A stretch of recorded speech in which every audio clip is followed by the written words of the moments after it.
Um Lugar ao Sol, o podcast da Absolar. Oferecimento: financiamento para energia solar BV. Soluções rápidas e simples para financiar seu projeto. Ecore, energia solar ao alcance de todos. Canal Solar, notícias e treinamentos sobre energia solar. Portal Solar, o primeiro e maior portal de energia solar do Brasil. Win Energias Renováveis, geradores prontos, personalizáveis e sob demanda. Está começando mais um podcast Um Lugar ao Sol.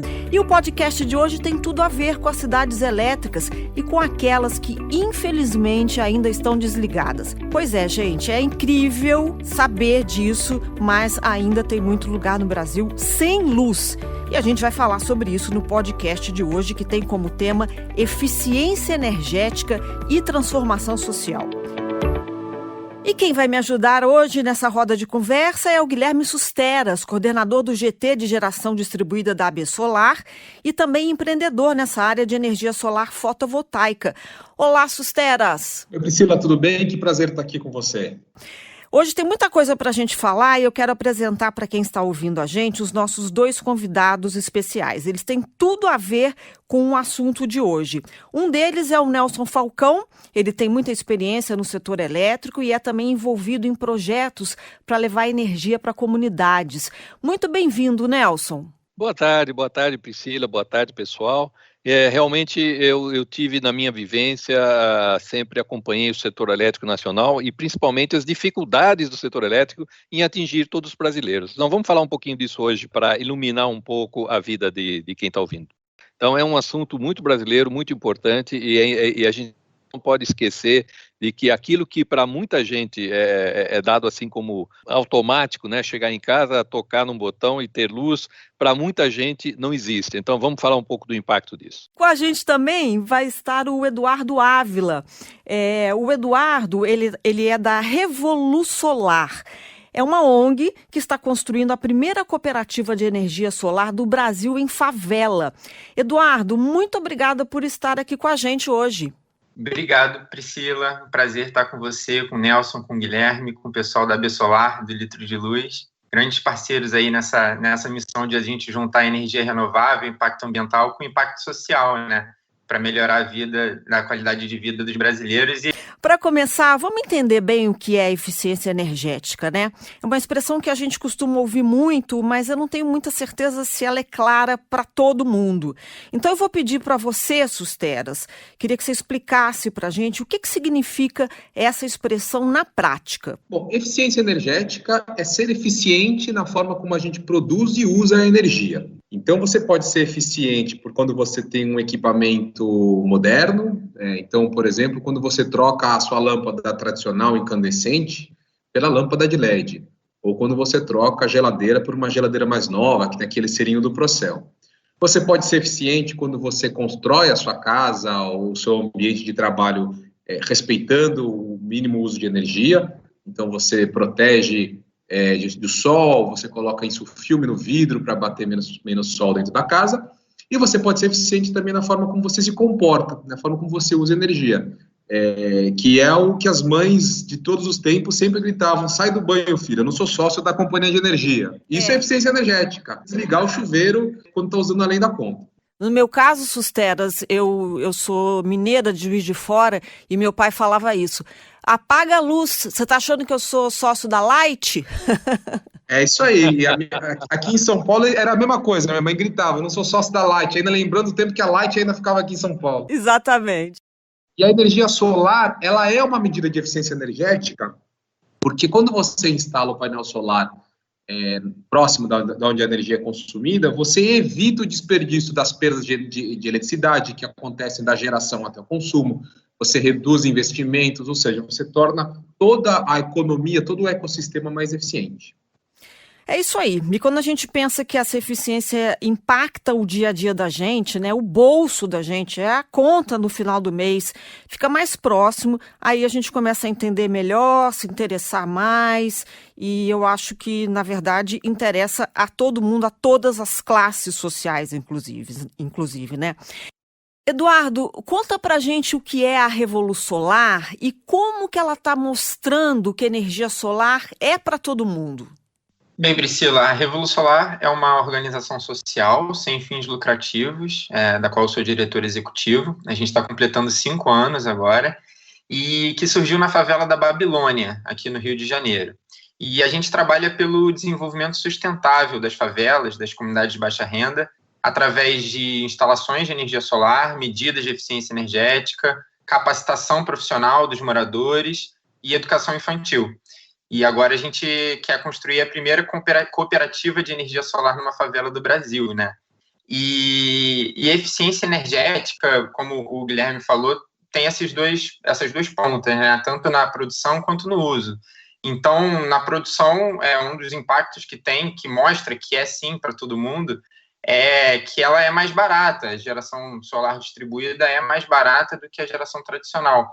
Então, o primeiro impacto é esse, no bolso, o pessoal economiza. Então, é muito mais importante, sim, para a população de baixa renda, apesar de, normalmente, nesse mercado estar limitado aos mais ricos, né?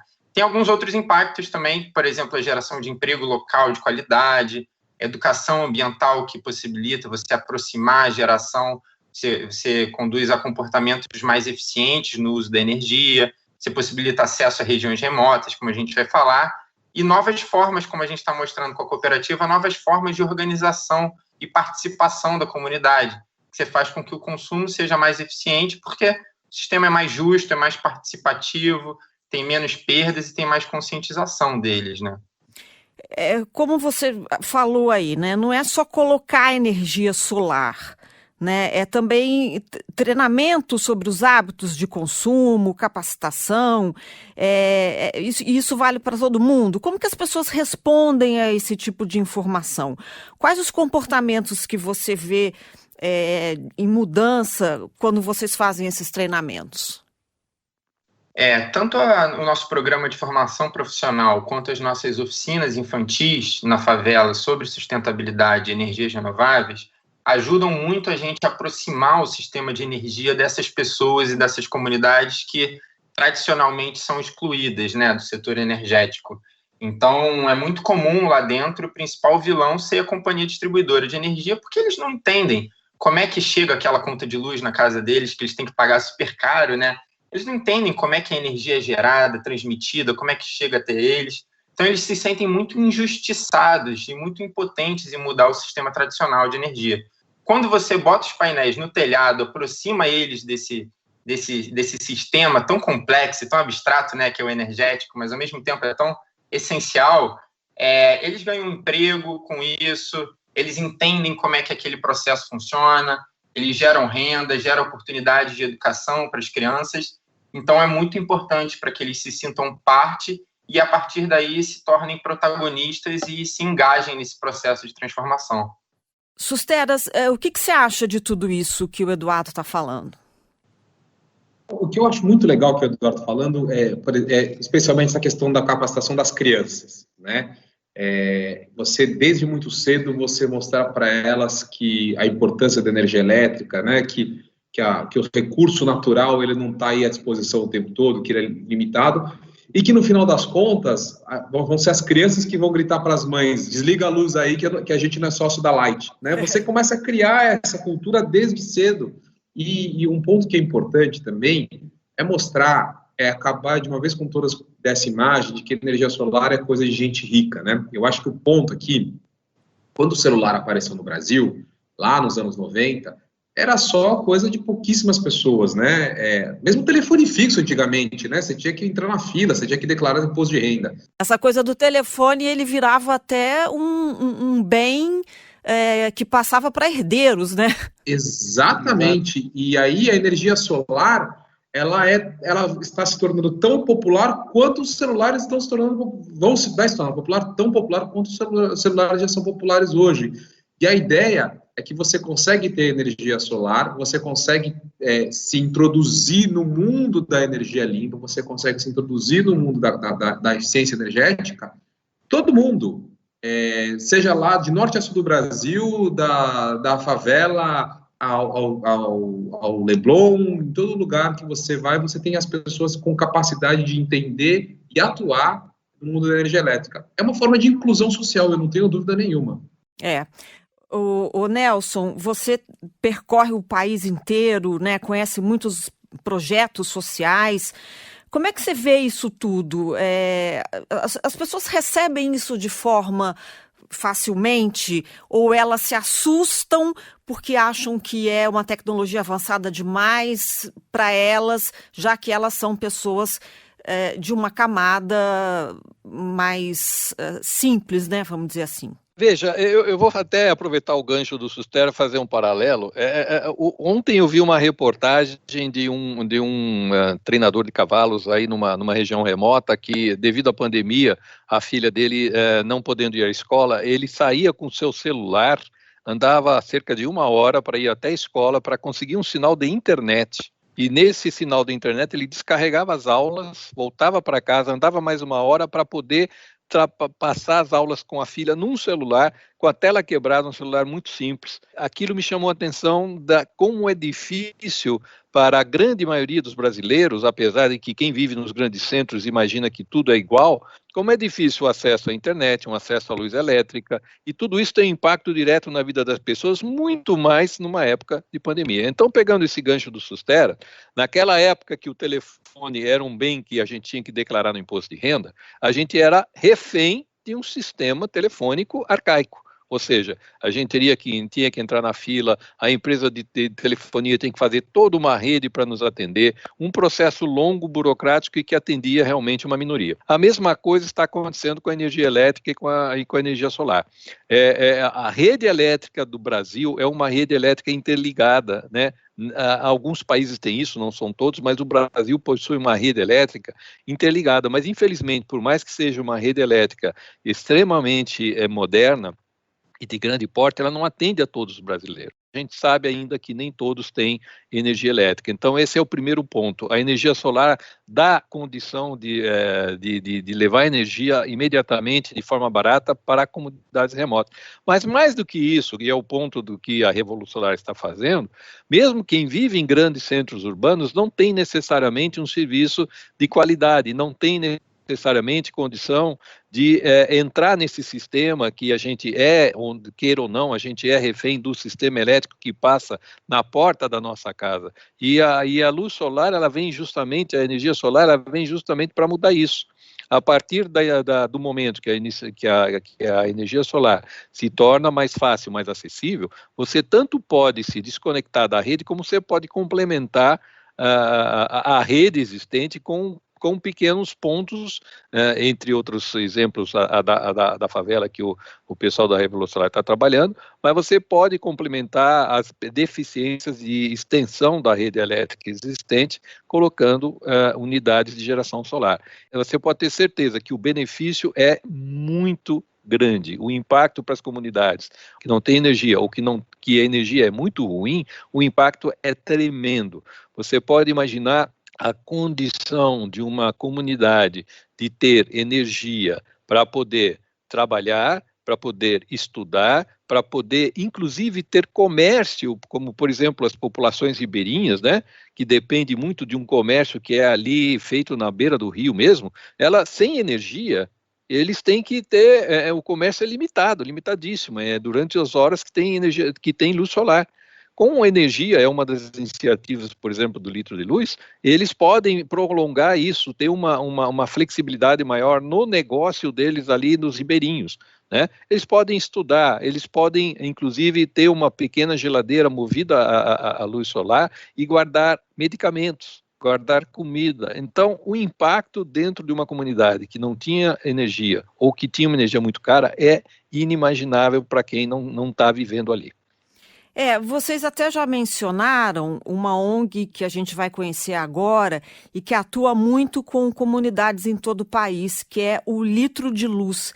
Eles ajudam a construir pequenos sistemas à base de energia solar e isso muda a realidade em locais remotos do Brasil.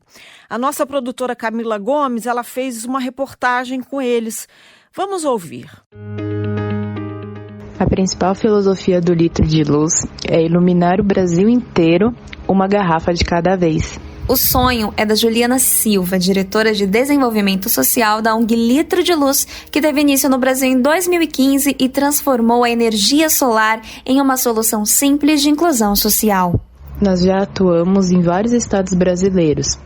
Alguns exemplos são comunidades ribeirinhas da Amazônia, como Dominguinhos, comunidades quilombolas dos Calungas, como Prata, na Chapada dos Veadeiros, em Goiás, Morro do Chapéu, na Bahia, assentamento Tambaba, na Paraíba, assentamento Jatobá, no Mato Grosso do Sul, as comunidades de Jardim Gramacho e Vila Beira-Mar, no Rio de Janeiro. Em São Paulo, comunidades como Vila Moraes, Boulevard da Paz, Jabaeté, no Espírito Santo, e a aldeia Itanhaém, em Santa Catarina. Juliana explica que o nome Litro de Luz vem da ideia de usar os litrões das garrafas PET para construir meios de iluminar as comunidades sem acesso à energia. O equipamento que está mudando a vida das pessoas é uma espécie de lampião, que usa garrafas PET e energia solar. Quem criou esse equipamento foi o Nelson Uematsu, que conta pra gente como ele funciona. O lampião é formado por uma placa solar de 5 watts, uma lâmpada LED de 1 watt, uma bateria de 1.3 ampere-hora, um circuito controlador, né?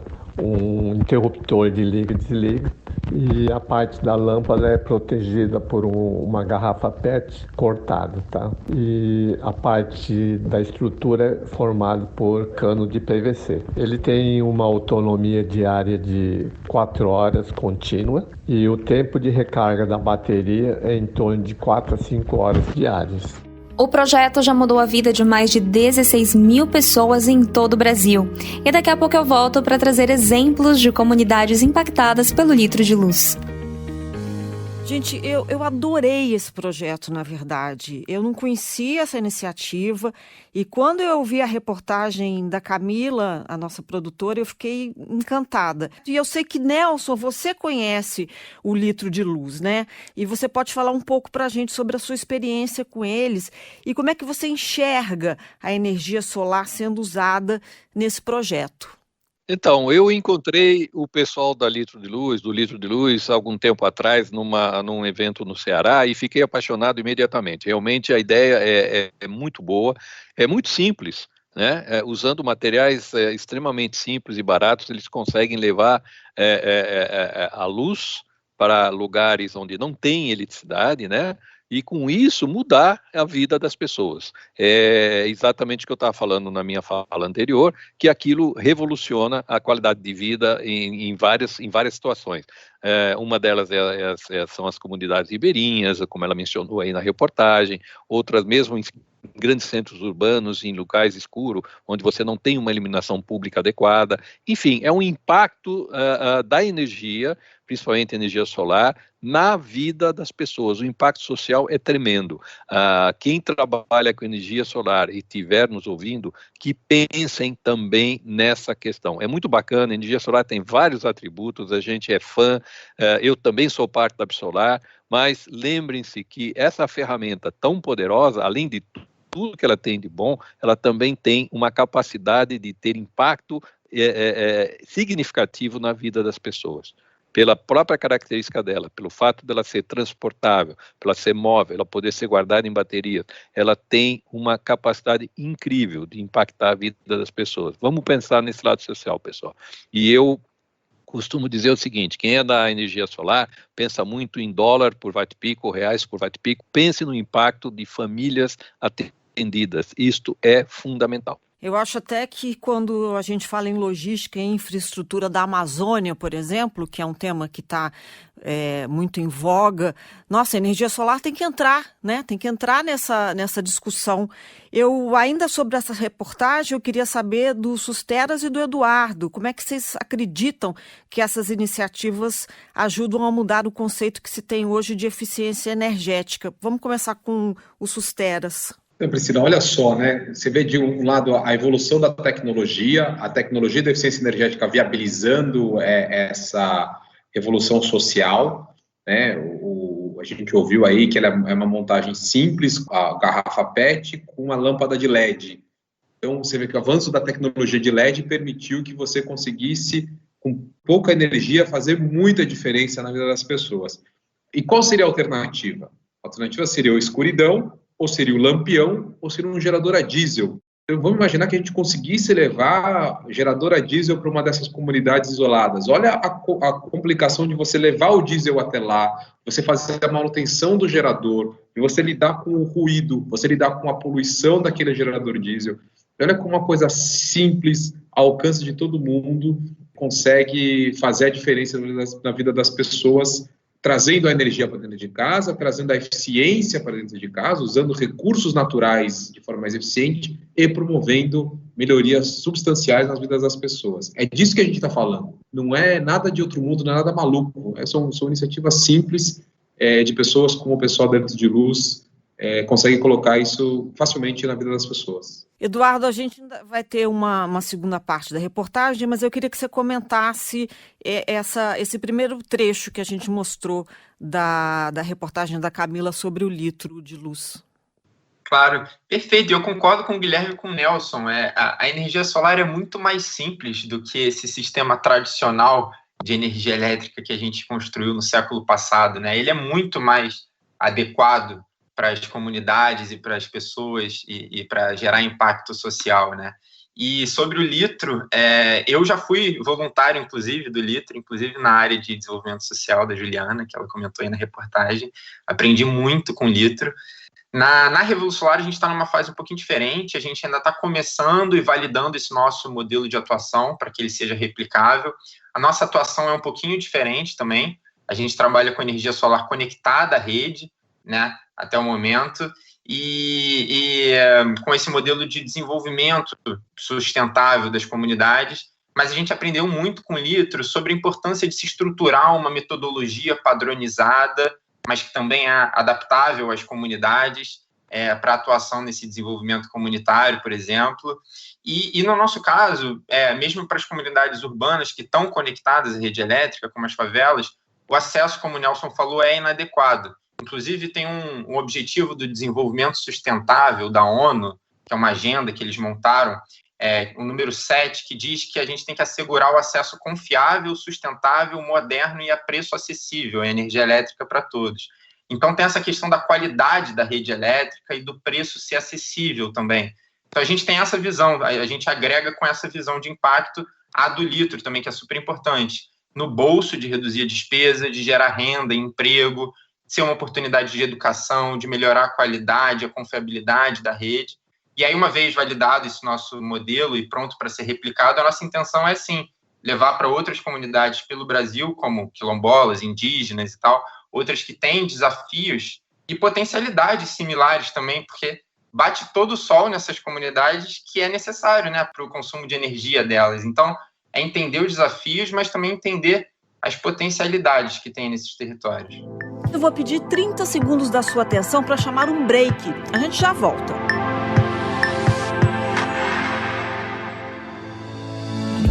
Ecore, líder em soluções MLPE no Brasil, apresenta o novo microinversor AP System QS1A 1500 watts. Mais rentabilidade e menor risco para a sua empresa. Cadastre-se e ganhe um desconto especial para descobrir que energia solar não é tudo igual. Financiamento para energia solar PV. Aproveite para financiar até 100% do projeto, incluindo o equipamento, a instalação e tem até 90 dias para pagar a primeira parcela. Saiba mais em bv.com.br/solar.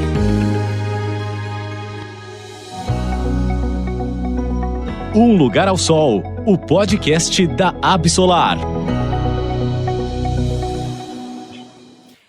Vamos então mostrar mais um trecho da reportagem que a nossa produtora Camila Gomes fez com a ONG Litro de Luz. A gente vai avançar mais um pouco ainda nesse assunto. Na comunidade nós tínhamos uma área bem difícil acesso, muito escuro, mato muito alto, onde as pessoas tinham que passar ali todos os dias para ir pegar ônibus para trabalhar e às vezes ia assaltado, porque não tinha iluminação. Já tinha tentado várias vezes e não tinha conseguido iluminação pública. Com esse projeto nós abraçamos e fizemos mapeamento em 2015 e fizemos instalação de 36 postes onde foi um impacto muito grande para a nossa comunidade. O relato é da dona Zélia Marques. Ela é moradora da comunidade Beira-Mar, que fica em Duque de Caxias, no Rio de Janeiro. Dona Zélia conta que a chegada do litro de luz mudou a realidade local. A ONG instalou postes e cada um tem um pequeno painel solar alimentado por bateria. Os moradores receberam treinamento para fazer manutenção do poste e também montar estes equipamentos, replicando a iniciativa. A Juliana, diretora de desenvolvimento social do Litro de Luz, explica que estes treinamentos são fundamentais para o sucesso do projeto. Nosso objetivo vai além da iluminação. Buscamos também empoderar a comunidade. Em todas as nossas ações, os moradores são protagonistas desde o início do processo. Sempre buscamos conversar, ouvir muitos moradores para realmente entender o que eles querem. Em todas as comunidades que atuamos, nós formamos embaixadores, que são moradores que se mostraram interessados em ajudar um pouquinho mais e acabaram virando representantes do litro dentro das suas comunidades. Durante a ação em si, sempre buscamos ensinar os moradores e fazer a montagem dos postes ou lampiões junto com eles. Assim, a gente acha que eles criam uma ideia maior de pertencimento e autonomia. Outra comunidade beneficiada pelo litro de luz foi a Morada do Sol, em São Paulo. Foram colocados postes em uma área muito escura da comunidade e isso impactou até a forma como os vizinhos passaram a se relacionar. No dia do mutirão, todos ficaram esperando anoitecer para ver o resultado. O Márcio conta como foi esse dia que não sai da memória dele. Foi dando o entardecer e foi escurecendo e a gente foi vendo as luzes funcionando, né, as pessoas se achegando, né, perto da luz, admirando, perguntando de como que funciona e achando fantástico, né, e a gente percebeu que melhorou bastante na questão da segurança, do convívio da comunidade. As pessoas estão ficando um pouco mais fora das suas casas, né, fazendo com que tivesse uma integração melhor, né, entre os vizinhos, né. Levar luz para os lugares escuros do Brasil é ajudar a levar dignidade e respeito. Essa transformação precisa chegar a todos os pontos do país. O projeto Litro de Luz, ele não vem só trazer iluminação, ele traz também a família para o seu convívio, para buscar resgatar o seu sonho.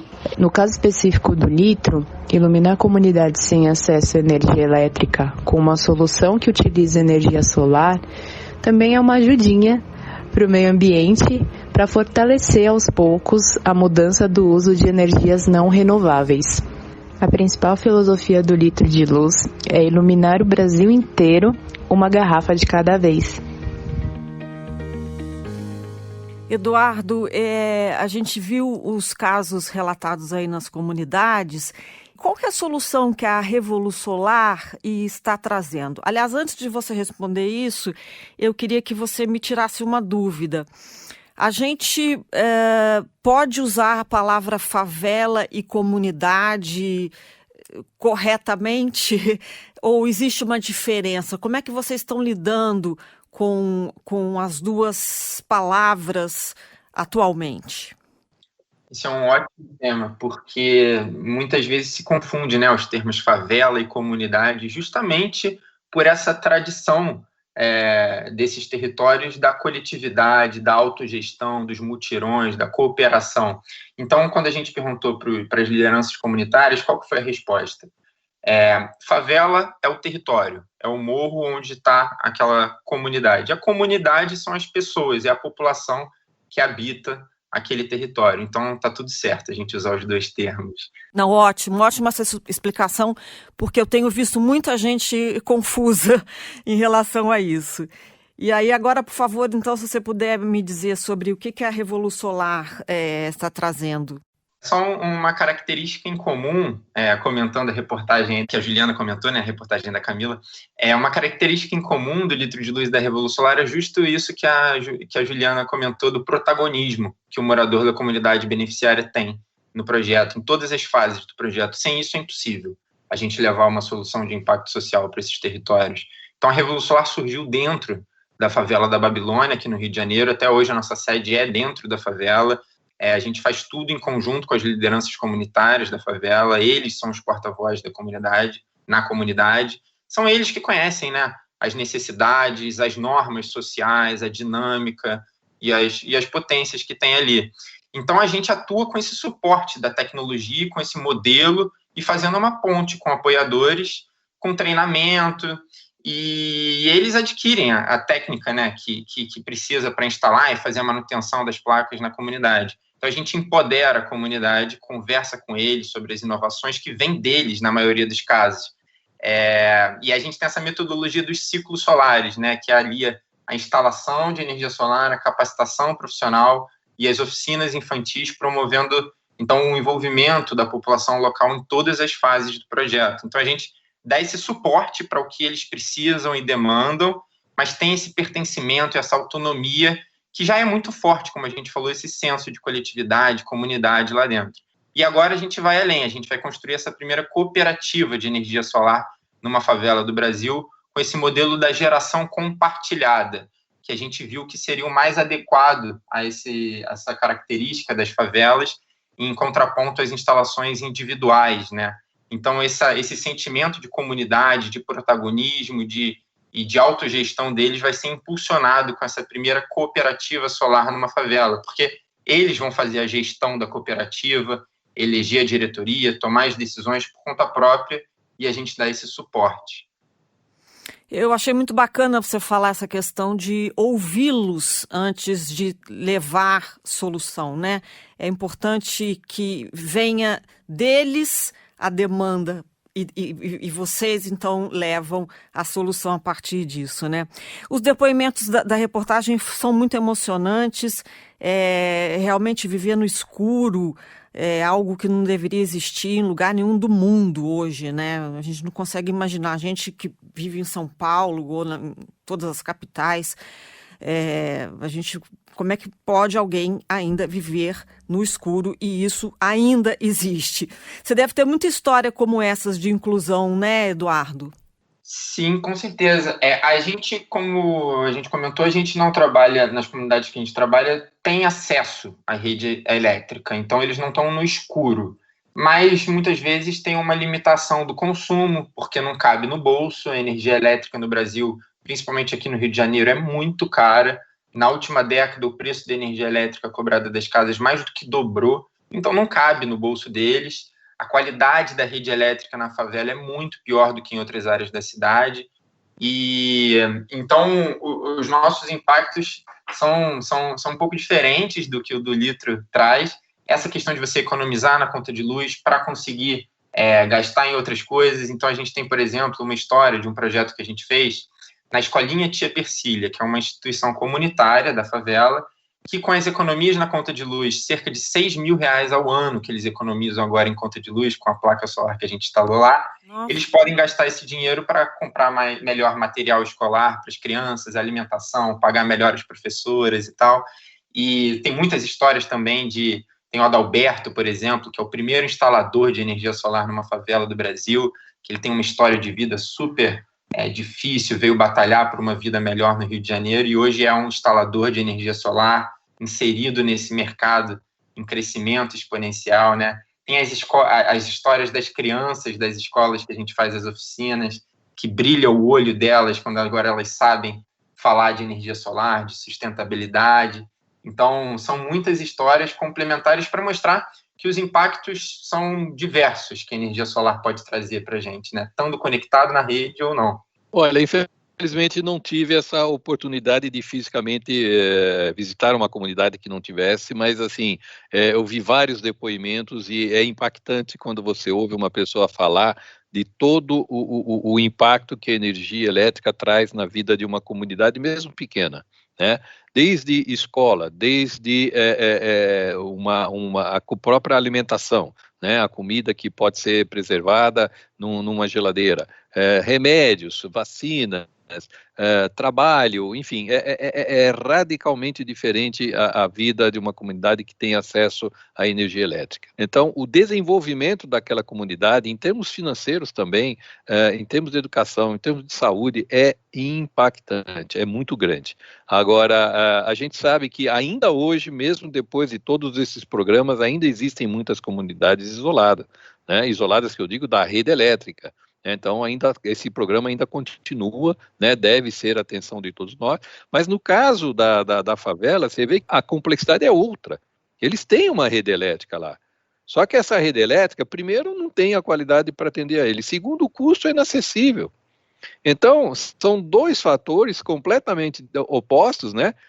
A comunidade que não tem acesso, outra comunidade que tem acesso, mas de uma maneira que não atende, e um terceiro aspecto, que é o que nos traz aí os depoimentos do litro de luz, que a deficiência ali não é nem a energia elétrica, a deficiência é a iluminação pública. Então, no momento que a gente olha esses aspectos todos, do ponto de vista social, e a gente vê que a energia solar é o ponto comum entre todas elas, ou seja, a solução comum para todas elas, como o Susteras falou, você não pode levar um gerador para uma comunidade isolada, porque você vai ter problema de manutenção, vai ter problema de levar o diesel, vai ter uma série de problemas. Então, o grande laço comum entre todos esses pontos é a energia solar. E aí que está o grande impacto que a gente está debatendo aqui hoje.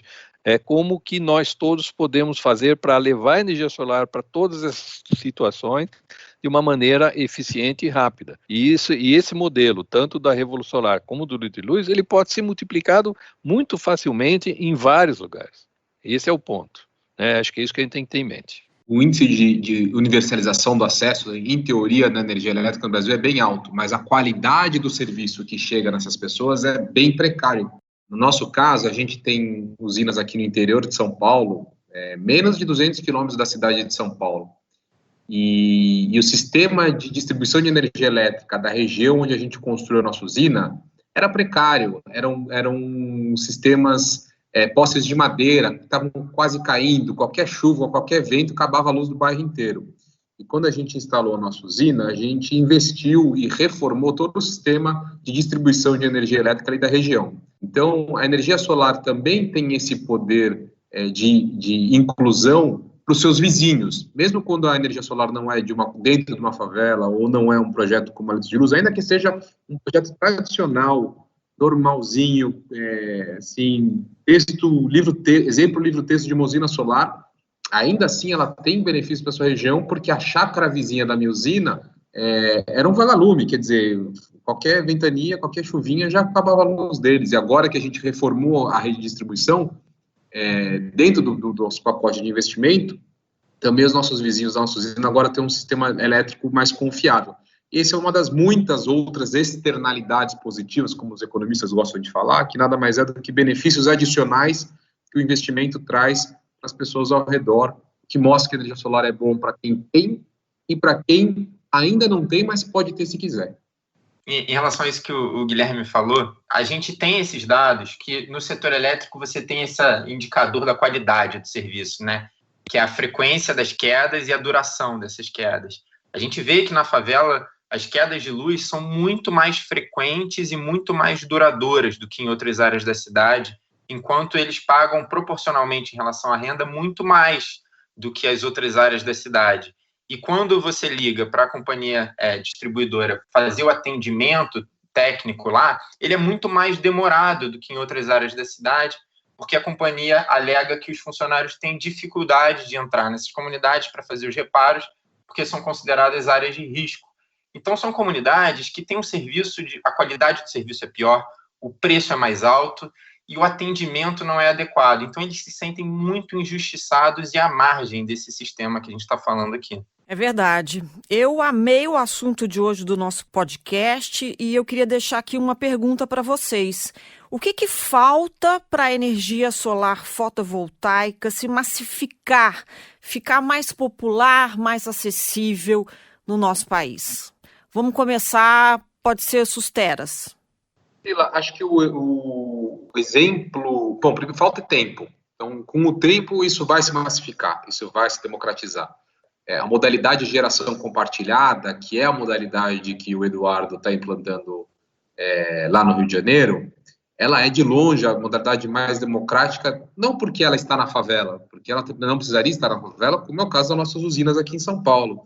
É porque ela permite que qualquer pessoa na área de concessão possa ter acesso à energia solar, mesmo sem ter um telhado seu. E o que a gente precisa, então, para crescer, para deslanchar de vez? A gente precisa de regras claras. A gente precisa que todo o sistema regulatório, toda a política nacional seja claramente definida para acabar com essa insegurança que o mercado tem, né, de ser uma regra que ainda está em revisão, está em debate, e que de uma vez por todas essas regras reconheçam o poder transformador que a energia solar tem no mundo da eletricidade, no mundo da economia e também na sociedade. Nelson, e para você? Olha, eu acho que a energia solar, eu concordo muito com o Susteras, o tempo vai resolver essa questão, primeiro porque a energia solar reduz o custo dela de forma geométrica o tempo todo, desde, nos últimos anos, 85% a menos de custo para instalar um sistema solar em poucos anos. Isso é muito grande, nenhuma outra fonte teve essa evolução. E, como nós vimos no começo, a gente estava falando do sistema telefônico.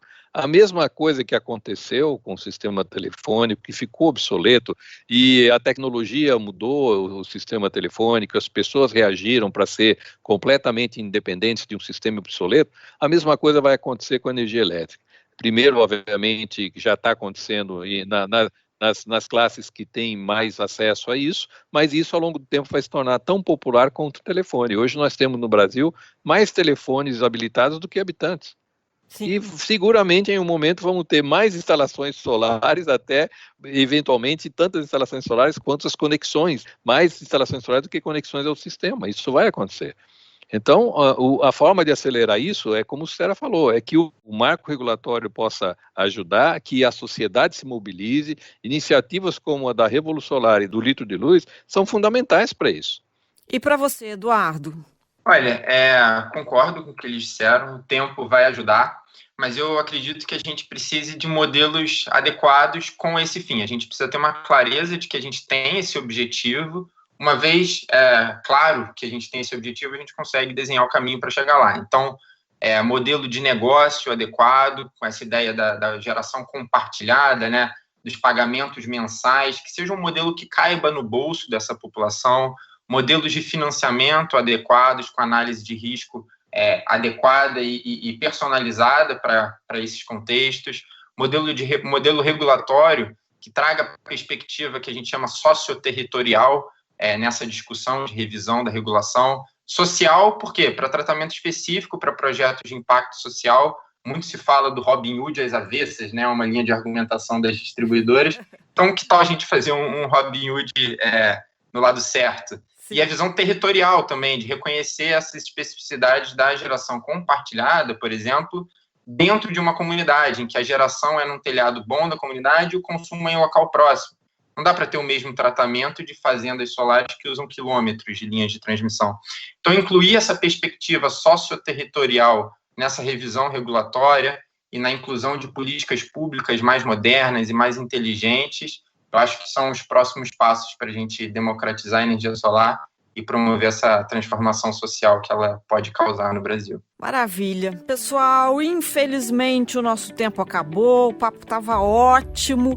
Eduardo, muito obrigada pela participação e a gente fica aqui na torcida para que esse projeto legal seja expandido para várias outras comunidades do Brasil. Obrigada, Eduardo. Obrigado você, Priscila e o pessoal todo da Biosolar. Sempre um prazer estar com vocês. Nelson, super obrigada também pela sua participação. Obrigado a todos, obrigado pela oportunidade de expor aqui as nossas ideias. Susteras, foi um prazer ter você aqui com a gente. Certamente nós vamos nos encontrar em outros episódios aqui no nosso Um Lugar ao Sol, né? Muito obrigada. Valeu, Priscila. Obrigado aos nossos convidados. Chegamos ao fim de mais um podcast Um Lugar ao Sol. E a gente se vê. Acompanhe as novidades pelas nossas redes sociais e pela sua plataforma de streaming preferida. E queremos agradecer a participação do Litro de Luz, que fez parte da reportagem que vocês ouviram aqui hoje. E também quero fazer um agradecimento especial às nossas parceiras, que estão nos ajudando com esse produto de comunicação tão legal que é Um Lugar ao Sol. Um Lugar ao Sol, o podcast da Absolar agradece o financiamento para a energia solar BV e Ecore pelo apoio.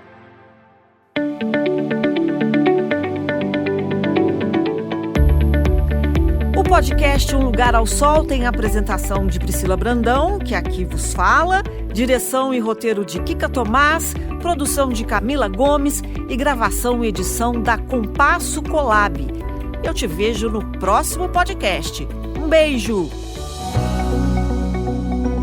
Um Lugar ao Sol, o podcast da Absolar.